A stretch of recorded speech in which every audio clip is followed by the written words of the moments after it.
Fala família do Fogão, tudo bem com vocês? Sejam todos muito bem-vindos, pessoal. Vamos repercutir esse videozinho aqui que eu separei para vocês do canal ESPN. Eu vou deixando os créditos totais ao canal que a gente busca notícias e informações sempre atualizadas do Fogão, pessoal. O xerife voltou, bem-vindo de volta, Adelson, já está no Botafogo, já está treinando com o elenco. E a notícia aí bombástica que aconteceu ontem, na última hora de transferência dali, válida ainda. John Textor só fez o Pix. E bem-vindo, Alex Telles também. Mídia vai repercutir agora o melhor elenco do Brasil, que é o Botafogo. Acompanhe esse vídeo até o final, que está topíssimo. Mas antes eu vou pedir um favorzinho para você que se inscreva no canal. Se você ainda não é inscrito, deixa o seu like, que nos ajuda muito aqui na plataforma e no engajamento do vídeo também. E, se possível, o seu comentário também. Agora acompanhe esse videozinho aí, pessoal. Jorge, perceber que tudo está rodando, a coisa está acontecendo ali, vamos deixar de contratar um zagueiro. Mas enxergaram a possibilidade, o Adrielson não é que estava descartado no Lyon, mas não era a primeira opção, então resolveram aproveitá-lo melhor, voltando para o Botafogo. Essa é uma das vantagens dessa rede multiclubes. Em algum momento você pode perder jogadores, mas há a possibilidade de ganhar também, um reforço impactante como o Adrielson. Mas nesse momento, para mim, até respeitando a sequência do time, o Adrielson é opção. A dupla titular, na minha visão, tem de continuar com Bastos e o Barbosa, que oscilou ali, acabou perdendo a posição no time, mas retomou seu melhor nível, passando muita segurança, encaixou muito bem com a característica do Bastos. O Bastos é um jogador ali de mais força, de antecipações. O Barbosa tem estatura, tem capacidade de saída de jogo, então se complementam. E nesse momento está funcionando bem. Ter o Adrielson como uma opção para revezar, para poupar um desses jogadores, é excepcional. E até para melhorar a concorrência no elenco. Lucas Alter, quando entra, acaba baixando um pouco o nível, é um jogador que ainda precisa ser preparado. Vejo que na próxima temporada pode chegar com mais cancha também, mas para esse momento era fundamental para o Botafogo ter mais um zagueiro e um luxo ter um zagueiro que se destacou no ano passado, que deixou uma marca positiva, mas mesmo sabendo do carinho que a torcida do Botafogo tem por ele, no lugar do Arthur Jorge, eu manteria a dupla de zaga atual. Eu gostei do termo que o Breler usou, professor, um luxo, porque eu falei, entre aspas, um problema, entre aspas mesmo, problema para o Adrielson ter que esperar, mas na verdade não é problema para o Botafogo, é solução, é uma opção a mais dentro do elenco para o Arthur Jorge trabalhar com mais um zagueiro de tanta qualidade. Daqui a pouco a gente vai mostrar uma tela comparando os três, mas antes o professor quer falar, eu interrompi o professor, poxa. Porque está sobrando o que faltou no ano passado, onde inclusive o imexível seria o Adrielson, né, pelo campeonato que fez. Eu acho que até naquela derrocada, se alguém se salvou, foi ele. Ele manteve na medida do possível o nível de um futebol que permitiu ele ser recebido com esse carinho de agora. É um cara testado e aprovado com essa camisa. E, em princípio, eu concordo. Ele é opção. Mas que opção? Opção com potencial de se firmar, de voltar a se firmar. Sim. Por que não? É testado e aprovado com essa camisa. É verdade. Vem com moral, vem com uma condição técnica muito boa. Então, o botafoguense só tem que comemorar. Vamos dar uma olhadinha? Números do Adrielson, do Bastos e do Barbosa, os três com a camisa do Botafogo. Adrielson, 35 jogos, 1 gol, 1 assistência. Excelente no Botafogo, que também, junto com todo o time, fez parte daquela derrocada do segundo turno. Então, para muita gente, claro que ele se destacou, tanto que por isso ele e o PR foram jogar lá na França, mas ele faz parte aquele momento difícil do Botafogo também. Então é importante colocar isso. Agora, é claro, uma contratação bem-vinda. Mas já tem dois. Tem dois, só que ninguém joga com dois. Inclusive o Botafogo, neste campeonato, está sofrendo quando precisa do terceiro. Como sofreu ano passado, como precisou. O Cuesta caiu muito de produção, não havia. O Bastos já estava lá, mas o Bastos não era usado. Não sei se estava bem preparado, até chegou a jogar algumas vezes, mas não deu a resposta que tem dado esse ano. Isso pode acontecer com o Lucas Alter. Uma primeira temporada de adaptação, na temporada seguinte de afirmação. Lucas Alter chegou como titular, mas ele foi caindo de produção. Hoje não é um jogador que transmita confiança, não tem sido. Mas tendo o Adrielson, já é mais aceitável ter o Alter como quarto. Exato. No quarto. Lembrando que o Botafogo tem ainda o Pablo. Pablo ex-Corinthians, Lembra do Pablo, ex-Flamengo, é verdade. que se lesionou logo assim que chegou o Botafogo. Não sei como é que está esse processo de recuperação, estava sempre assim, as últimas notícias, tá voltando, mas não volta. A gente não vê o Pablo jogar. Mas é um zagueiro também de bom nível, que pode compor ali. E o fato de ter 2 titulares, Abel, quantos volantes o Botafogo tem? Tem o Marlon, tem o Tietê, tem o Alain, tem o Gregory, chegou o El Arouche agora, né, um dos reforços do Botafogo para o meio-campo. Danilo Barbosa, que às vezes joga como zagueiro. E o que ele faz, o Arthur Jorge? Vai girando. No ataque, quantas opções tem para o ataque? Para não arrebentar ninguém. Vai né, com lesão. girando. Hoje o ataque está muito desfalcado, né? Você não tem vários jogadores, Júnior Santos, Eduardo, Jefinho, jogadores machucados, o Tiquinho O Jefinho faz faz tempo, né? Mas você ainda tem Luiz Henrique, aí chegou o Igor Jesus, chegou o Almada, tem o Savarino. Então você tem que ter jogadores para você ir rodando. Vai rodando, porque o Botafogo está em 2 competições. Vai ter um momento de calendário que vai apertar muito. Então, as contratações foram feitas para encorpar o elenco. Não é dizer que eles vão chegar e vão ser titulares. Acho que não. Foram 8 jogadores contratados pelo Botafogo, maior número, né? A gente falou sobre isso aqui já, junto com o Atlético Goianiense, e jogadores para diferentes posições. O Botafogo fechou o Vitinho para a lateral direita, porque perdeu, o Damian Soares ficou afastado, né, fora dos planos. Só tem o Ponte, Matheus Ponte hoje. Fechou o Alex Telles para a lateral esquerda. Por quê? Machucou agora o Cuiabano, só tem o Marçal. O Marçal está sempre se machucando também. Então ele montou um elenco para falar, olha, daqui até o final do ano a gente tem boas opções para mais posições. Porque do meio para frente já tinha. Agora faltava dar uma reforçada na defesa. Já tem uma pergunta na tela para você, Eugênio. Para você responder primeiro. O professor, ele fica sempre atento, mais do que todos nós aqui. Olha só nessas como tá perguntas. Eu gosto das perguntas. Fogão passou a ter elenco mais forte do Brasil? Você não gosta, professor? Gosto. Você é sempre o primeiro a prestar atenção e responder essas perguntas. Gosto e fico em dúvida. Mas é que muita gente fala que... Nossa, o Botafogo... Qual a sua dúvida? Botafogo contratando mais um lateral esquerdo, Alex Telles. Não é um exagero, já tem Hugo, Cuiabano, Marçal.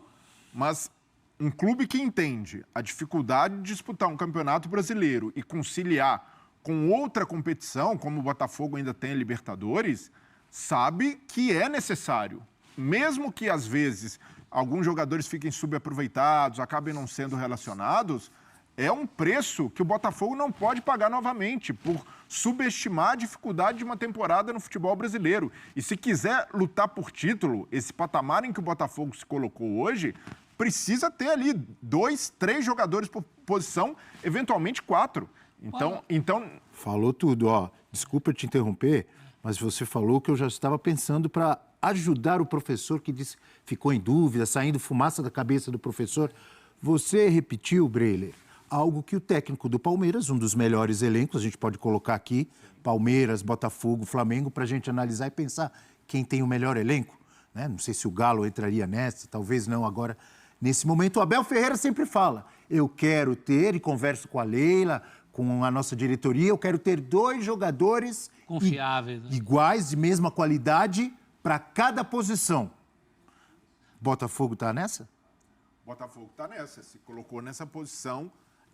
O Flamengo, e até o Landim ali passou um recibo quando foi reclamar dos investimentos que o Bahia... na verdade, o Textor reclamou dos investimentos do Bahia e o Landim reclamando ali dos investimentos de SAF, que isso precisa ser regulado. Mas, em algum momento dessa temporada, o Flamengo dormiu no ponto. Confiou muito ali no seu elenco, nos grandes investimentos... E, na minha visão... Ele não sabia que ia machucar tanta gente também. Mas acontece, o Abel Ferreira no Palmeiras começou o ano com 3 laterais esquerdos, e ali apostando na versatilidade do Caio Paulista, e faz valer hoje. O Piquerez machucado, o Caio Paulista se tornou titular e tem o Vanderlan como opção. Então, elencos de times que brigam nessa prateleira por títulos de todas as competições precisam ser encorpados. Hoje, eu ainda vejo o Flamengo com o melhor, com todo mundo à disposição, o melhor time titular. Isso aí, para mim, é indiscutível. É uma concentração de genialidade, de jogadores capazes ali de fazer coisas individualmente que outros times não têm. Mas se a gente olhar elenco, profundidade, para mim o Flamengo deixou de ter o melhor elenco do país. Hoje, Botafogo e Palmeiras têm melhor elenco que o Flamengo. Então... E por margem muito curta, mas muito por oferecer ao técnico mais opções nesses momentos de baixa. O Tite, em alguns momentos no Flamengo, precisou usar jogadores que estavam ali praticamente descartáveis. O Verton foi opção, até o Carlinhos, que não era para ser uma opção frequente. O Eugênio tem trazido aqui a opinião dele de que o Flamengo precisa de mais volantes, né? Ou mais um, pelo menos, não é, Eugênio? Sim. Só para ficar numa posição, né? E a lateral direita? Que, na verdade, tem o Alan, mas que não está jogando bem. É por isso Minha opinião. Sim. Eu acho que a gente, às vezes, se precipita um pouco com essa história de melhor, mais forte. Quem tem que ser melhor e mais forte é o time. O elenco tem que ser equilibrado. E nisso o Botafogo está bem. Mas para lutar por título do Brasileirão, e junto com outra competição, no caso Libertadores, ou no caso do Flamengo, junto com mais duas, você ter um grande time e não ter um grande elenco, você vai sofrer alguma hora, o ideal professor. É tudo, mas eu acho que não vale, por exemplo, você ter 3 meias fantásticos e não ter ninguém na lateral esquerda ou no miolo da zaga. Mas aí é um problema do gol. elenco. Aí é um elenco desequilibrado. Por isso que o elenco tem que ser equilibrado, antes até do que forte. Como o Breler falou, forte é o time do Flamengo. O time do Flamengo tem uma força que o Botafogo não tem, nesse sentido dos caras que vão tirar coelho da cartola. Agora, o que o Botafogo está fazendo, e muito bem feito, é um elenco equilibrado. Só para a lateral esquerda, tem 3 nomes hoje, independentemente, né, deles se machucarem ou não, mas o Marçal, o Cuiabá e agora o Alex Telles, quem é que tem isso? Cuiabano, você já ficou íntimo, já chamou de Cuiabá, é isso? É o Cuiabano, né? Que eu jamais teria aberto mão desse jogador se eu fosse o Grêmio. Jamais. Ainda mais Mas com a no Grêmio ele escassez. jovou a bola que está jogando no Botafogo? Muito jovem. Mas era um jogador que entregava. Mas O olha... Botafogo viu isso. Outro mérito dessas contratações, a gente fala muito do dinheiro que o Botafogo tem, mas você tem que ter cabeça também, não é só dinheiro. Exato. O Botafogo está investindo muito bem onde precisa. E tem uma coerência de elenco, de jogadores ali com características diferentes para a mesma posição. E olha o fator, Abel, do equilíbrio no elenco, como faz diferença. O Fortaleza, se a gente olhar nome por nome, é um elenco de encher os olhos? Não é. Mas é um elenco que oferece para o Vojvoda esse tipo de opção. Ele olha ali e vê, na direita eu posso usar o Brites, que é um cara com característica mais defensiva, ou o Tinga, ou até mesmo o Pikachu, recuá-lo para fazer novamente a lateral direita. Então é um elenco trabalhado de forma inteligente. E eu vejo que nessa temporada faltou isso ao Flamengo. Primeiro, lá no começo do ano, de ter ali esse elenco um pouco mais profundo, não necessariamente contratando só estrelas como De La Cruz, mas gente ali para encorpar. E o principal, nessa janela, os reforços do Flamengo demoraram muito a chegar. Do Botafogo empilhando gente. O Palmeiras, que já tinha se reforçado antes, chega o Felipe Anderson, jogador de impacto. E o Flamengo... As contratações do Flamengo, é curioso que tem um perfil diferente, né? De clube para clube. A do Flamengo é bem marcada. São nomes que causam já um impacto. Não, né? são boas contratações. Não estou dizendo que isso é ruim, não. É bom. Mas imagine... Mas, por exemplo, você citou o Fortaleza... O próprio Botafogo, o próprio Palmeiras, por exemplo. É diferente você... E o diferente não quer dizer que vai dar certo ou errado. Olha o exemplo que eu vou dar. O Palmeiras vai buscar Aníbal Moreno. O Flamengo vai buscar o Arturo Vidal. O Arturo Vidal não deu certo. O Moreno está dando certo. Mas quando chega o Moreno, quando chega o Vidal, qual causou mais impacto? Mas o Flamengo também traz caras que causam impacto e dão certo. Mas imagine... Mas é sempre nessa linha do Flamengo, não é? O reforço do Flamengo dificilmente é para compor elenco.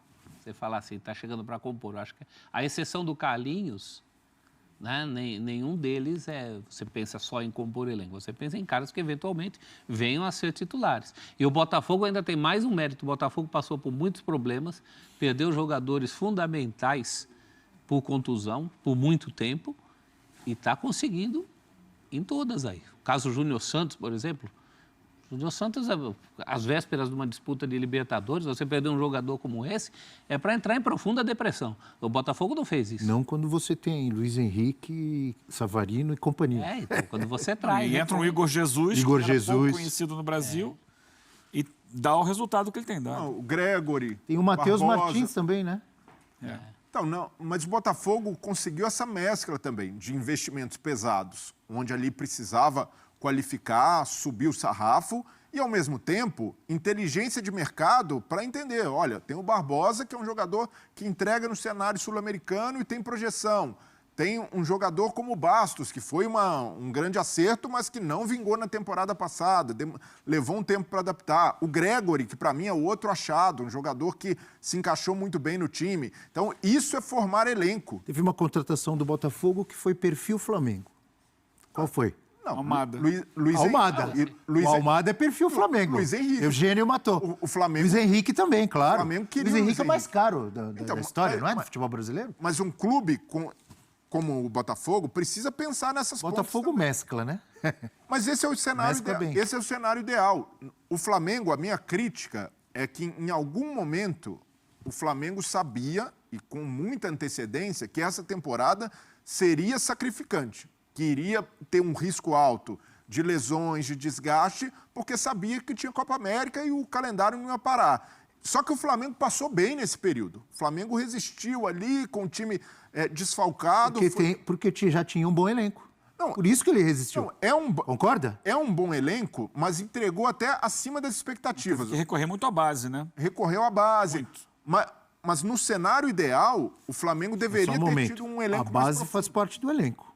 Mas mais do que base, Abel. Palmeiras é um grande exemplo. Mas Se você tem base boa, Que base? se você conta com garotos que têm qualidade, você não pode dizer que eles não fazem parte do elenco. Mas para mim, o Flamengo, sob ali a gestão do Marcos Braz no departamento de futebol, ele se caracteriza muito por isso. Sente ali que, olha, tá faltando jogador, usa o seu poderio financeiro, vai lá e busca 3, 4 caras de impacto.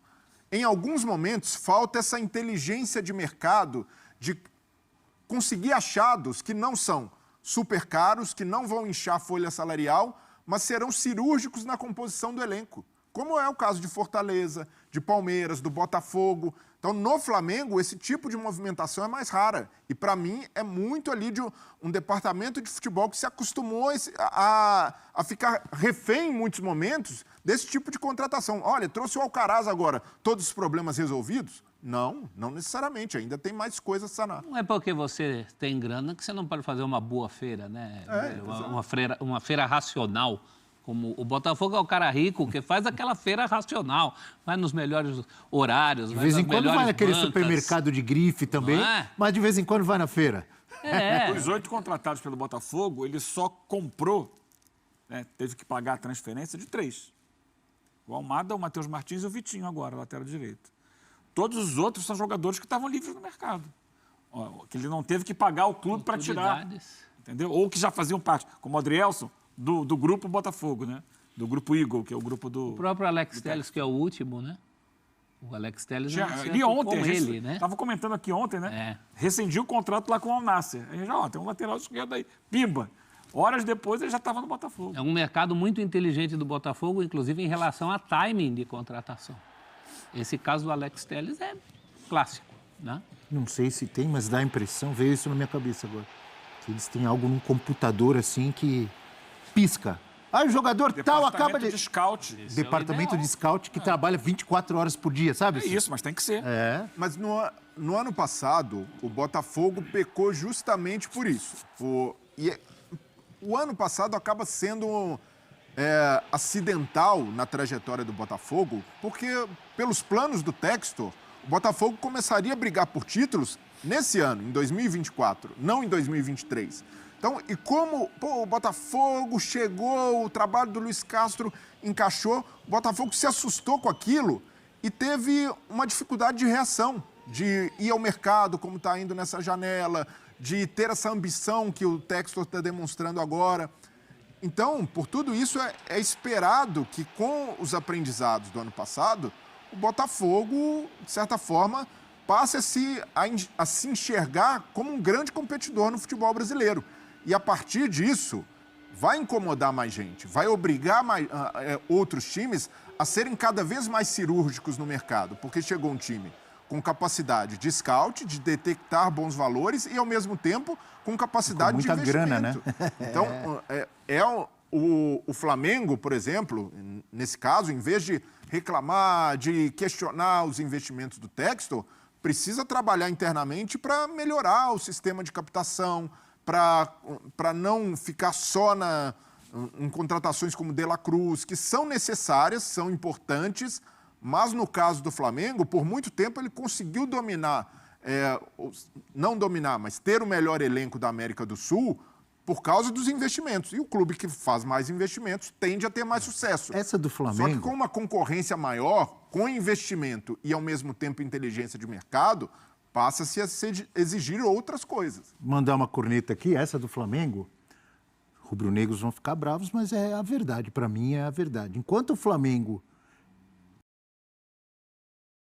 Então é isso, né, torcida? Vamos trazer para vocês aí mais uma notícia. Pessoal, primeiramente, com a lesão na coxa posterior, Cuiabano pode desfalcar o Botafogo pelo menos um mês. O lateral esquerdo aí, Cuiabano, pode ficar de fora do Botafogo pelo menos em um mês, devido a uma lesão na coxa, segundo o iniciador, o Wellington Arruda. O atleta sentiu a posterior da coxa no início da partida contra o Fortaleza no último sábado e deu lugar a Marçal logo aos 4 minutos de jogo. Pessoal, e Luiz Henrique comenta a chegada aí na seleção brasileira.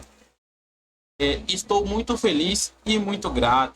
Pessoal, o nosso craque, o nosso eterno Pantera Negra, nesta segunda-feira aí, o atacante Luiz Henrique do Botafogo se apresentou ali à seleção brasileira e falou sobre a emoção que sentiu em sua chegada à concentração. O ponta-direita foi convocado aí pela primeira vez aí para defender seu país pelo técnico Dorival Júnior para os duelos diante do Equador e do Paraguai pelas eliminatórias da Copa do Mundo. Essa chegada foi de emocionar. É um sonho estar vestindo a camisa da seleção brasileira, estar defendendo o meu país. Está sendo incrível estar com os meus companheiros, com a comissão técnica, todo mundo me recebeu muito bem. Estou muito feliz e muito grato de estar na seleção brasileira, celebrou em entrevista à CBF TV. Pessoal, ao lado ainda de Pedro e Gerson do Flamengo, Luiz Henrique se apresentou no hotel em Criciúma, ou melhor, em Curitiba, e já recebeu ali iniciou os trabalhos e preparações ali para o próximo confronto. O atleta de 23 anos garantiu que não irá faltar entrega e dedicação nestas partidas. O recado que deixou ali é que não vai faltar luta para a gente. Vamos lutar até o final. E se Deus quiser, vamos começar com a vitória e continuar essa caminhada muito bem. Vão ser jogos muito difíceis, como sabemos da nossa capacidade e do que a gente pode fazer. Vamos dar o nosso máximo para sair com a vitória nesses 2 jogos, afirmou ainda. Pessoal, o atacante chegou aí ao Botafogo no início deste ano e já realizou 38 jogos, marcou 7 gols e deu 4 assistências. Além dos números, ele se destaca pela sua qualidade nas jogadas individuais, com dribles desconcertantes e muita velocidade, além da criação de oportunidades. Antes de atuar pelo glorioso, Luiz Henrique jogou pelo Fluminense, clube que o revelou, e pelo Real Betis, contratado em 2022. Pelo seu time formador, disputou 118 partidas, balançou as redes 14 vezes e distribuiu 13 passes para gol. Por fim, Luiz Henrique dedicou o atual momento que vive ao seu pai, Luiz Carlos, que faleceu em dezembro de 2022. E todo jogador quer estar na seleção brasileira. Dedico esse momento ao meu pai. Ele sempre quis me ver jogar na seleção brasileira. Ele não conseguiu ali, mas sei que lá de cima ele está comigo. Consegui realizar o sonho dele. Agora é continuar no foco e trabalhando, relatou ainda. E o Brasil entra em campo no próximo sexta-feira, dia 20, às 22 horas, horário de Brasília, diante do Equador no Couto Pereira, pela 7ª rodada ali das eliminatórias da Copa do Mundo. O outro jogo desta data FIFA, a seleção enfrenta o Paraguai fora de casa no próximo dia 10. Pessoal, então é isso que eu queria trazer para vocês. Se você chegou até aqui, deixa o seu comentário. Se ainda não deixou seu like durante o vídeo, deixa seu like, que nos ajuda muito aí na plataforma, no engajamento do vídeo também. E se ainda não é inscrito, que se inscreva no canal. Dá essa moralzinha pra gente, se inscrever no canal, acione aquele sininho de notificações, porque assim que a gente postar algum vídeo, algum conteúdo, você já fica sempre atualizado de tudo que acontece com o Fogão. Fique com Deus, tenha uma excelente terça-feira e até a próxima notícia. Valeu, pessoal!